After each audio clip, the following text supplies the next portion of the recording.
안녕하세요. 포스콤입니다. 2024년 2분기 5월, 6월 달 발표된 자료 갖고 한번 정리를 하도록 하겠습니다.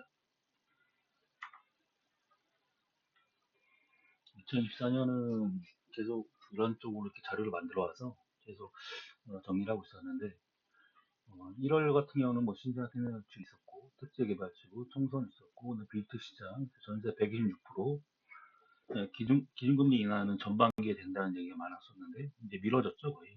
그 다음에 스트레스 DSR, 7월에 한다고 했다가 이제 9월에 할 것 같고요. 그, 6.13 대책으로 이제 전세 감정평가로 좀 바뀐다는 거, 그다음에 입주 물량은 서울은 전체적으로 없다.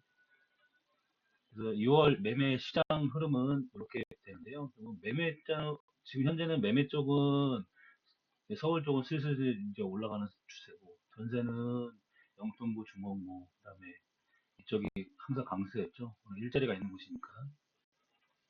그다음에 2주차 같은 경우도 전세를 보면은 뭐 영통이 올라가면 수원 18대구 같이 올라가고요. 영등포도 올라가고 요 일자리가 있는 곳들은 꾸준히 이제 전세가가 올라가는 상황이고 현재 그런 분위기입니다. 이제 뭐 6월 2주차부터 이제 뭐 실제로 서울 쪽이 거래가 많이 됐던 건 이제 3월 정도부터인데 올해 3월부터 이제 마포구 성동 이제 서울 쪽에 계속 이제 뉴스에 많이 나왔죠. 그래서 거래량은 이거는 6월이 아직 다 끝나지 않았으니까 이 정도 이렇게 거래량 계속 늘어난다 그런 추세로 보시면 될 것 같고요. 뭐 물량이 많았던 인천도 이제 어느 정도 회복하고 있고 경기도도 계속 회복하고 있다. 기존 이게 빨간색들은 대부분 이제 거래량이 늘어나는 거니까 좀 보시면 될 것 같습니다. 그리고 저도 개인적으로 궁금해 갖고 이런 어떤 그래프를 좀 만들어 봤는데요. 이거는 이제 국토부 실거래 자료로 해서 이렇게 나오는 거니까 실제로 올해 1월에 2월 쪽은 어느 정도 누가 샀을까, 어떤 쪽을 많이 샀을까라는 것 쪽을 좀 보면은 실제로 뉴스에도 많이 나왔던 노원구랑 송도 이제 이쪽은 대부분 수혜자들이 많이 들어가는 곳이죠. 강남까지 해갖고 그다음에 2월 같은 경우는 이제 노원구가 꽤 많이 됐고요. 이때 그러니까 1월 때는 1월 이게 노원구 계속 강세에 있었던 거는 그 신생아 특례 대출이 있었기 때문에 당연히 강세가 됐고요. 3월부터는 실제로 노원구 됐고 그다음에 송파구 더 늘어났고 실제로 이때부터 어느 정도 서울 거래량이 좀 늘어난 것 같습니다. 송파구는 꾸준하다. 5월은 다 끝나진 않았지만 이제 송파구도 꾸준히 늘어났고 그다음에 어느 정도 이제 성북구나 그다음에 쪽 영등포 쪽도 늘어났다는 거. 이제 뭐 5월 10주 연속 전세 상승, 서울 쪽 계속 상승하고 있다는 거 참조하시면 될 것 같고요. 그다음에 뭐 비주택 시장이 워낙 요즘에 많이 좀 말이 많죠. 그래서 그 인허가 착공 이런 것들이 많이 줄어들고 있으니까 이걸 한번 참조하시면 될 것 같고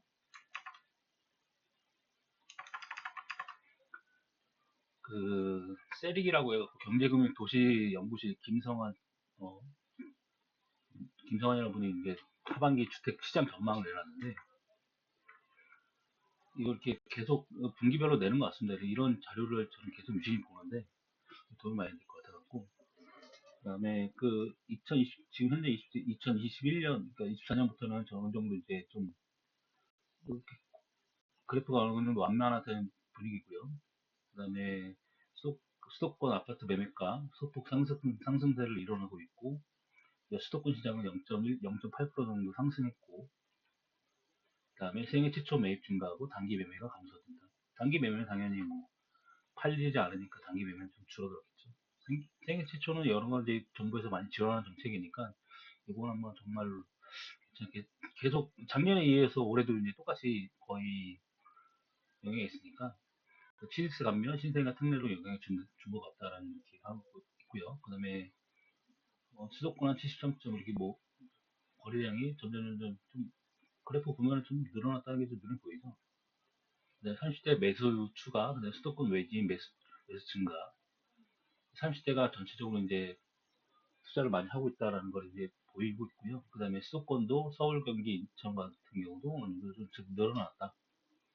그다음에 수도권 재건축에 수요가 집중되어 있다. 재건축은 워낙 그 투자 가치성이 높은 거니까요.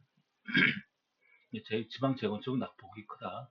이거 현재 기준으로만 말씀하는 거니까 이것만 좀 참고하시면 될 것 같아요. 그다음에 역전세는 지속되고, 역전세는 이건 전세 빌라량 때문에 그런 거죠. 그래서 월세부터 상승되고, 그다음에 그걸로 인해서 월세부터 상승하고, 그다음에 14대 전세가 하락하고 아파트 서울시장 증가. 이거는 그 126% 전세 그것 때문에 그렇죠. 그다음에 정거점 대비 매매가는 하락하고 있고, 장기 평균 대비 가격의 수준이 높다. 그다음에 지금 저축을 많이 하고 있고, 그러니까 뭐 투자를 아직 안 하고 있고, 은행에 예금이 많다는 얘기겠죠. 자금 유입 가능성이 이제 금리 인하되면 좀 자금 유입이 되지 않을까라는 생각이 듭니다. 그다음에 주담대 실행액이 점점 늘어나고 있다. 특례보금자리를 하고, 신생아 특례대출 그런 식으로 해서 점점 이렇게 MOM 증가율도 나오고 있고요. 그다음에 아파트 전세 선호 확대, 그 빌라왕 때문에 전세 사기 때문에 아파트 임대차 시장이 워낙 강세죠, 요즘에. 그다음에 미국 금리 인하 예상보다 더 되고 있다. 지금 현재 미국 쪽은 뭐 경고하죠. 그러다 보니까 확실히 뭐 내릴 만한 이유도 없고, 거기도 이제 11월에 이제 저 대선이니까 그 전에 한 번 정도 내리지 않을까라는 생각이 듭니다. 국내 금리는 어차피 미국 따라가는 거니까 당장은 어려울 것 같고요. 그다음에 사업적 구매력 감소, 심리도 어느 정도, 시장 심리도 어느 정도 이렇게 좀 고개를 많이 들었죠. 이게 중요합니다, 진짜. 공사비 이슈는 당연히 워낙 비싸지고 있다. 그걸로 인해서. 신사 특례론, 특례보금자리론, 이거는 그 무주택이나 1주택 그런 분들한테는 좀 혜택이 있는 거니까. 중장기 전망은 주택은 부족하다. 이거는 나와 있는 거죠. 그다음에 개발가능 정비지역 사업 계속 모았다는 신호통합 계획을 하고 있으니까. 그다음에 이게 선도지구인데요. 선도지구는 뭐 일기 신도시 뭐 어떻게 하겠다라는 거니까. 이거는 근데 가장 유심히 봐야 될 거는 이제 그 주민 동의율이기 때문에 그걸 보시면 될 것 같습니다. 어차피 일기 신도시 투자하거나 아니면 살고 계시거나 그쪽에 어떤 이권이 있으신 분들은 유심히 보셔야 될 분이기 때문에. 그리고 올해 11월에 이제 선도지구가 확정이 난다고 하니까 그때 한번 유심히 보면 될 것 같습니다. 뭐 특별한 얘기는 별로 없고요. 정부 쪽 자료이기 때문에 특례 어떻게 하겠다, 용적률 제한하고. 왜냐면 이게 바로 할 수 없는 게 그 이주 대책이나 이런 것들이 굉장히 민감하기 때문에 어차피 뭐 한 3,000세대, 4,000세대 정도 그렇게 하지 않을까라는 생각이 듭니다. 그것도 나와 있죠. 공공기관은 뭐 인센티브 증가나 뭐 이런 쪽으로 주겠다.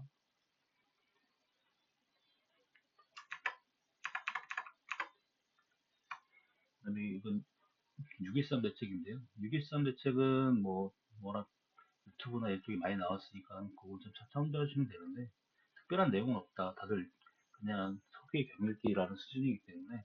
그래도 한번 좀 짚고 넘어야 될 게 몇 군데 있어서, 뭐 재건축 재개발, 그 다음에 뭐 소규모 정비.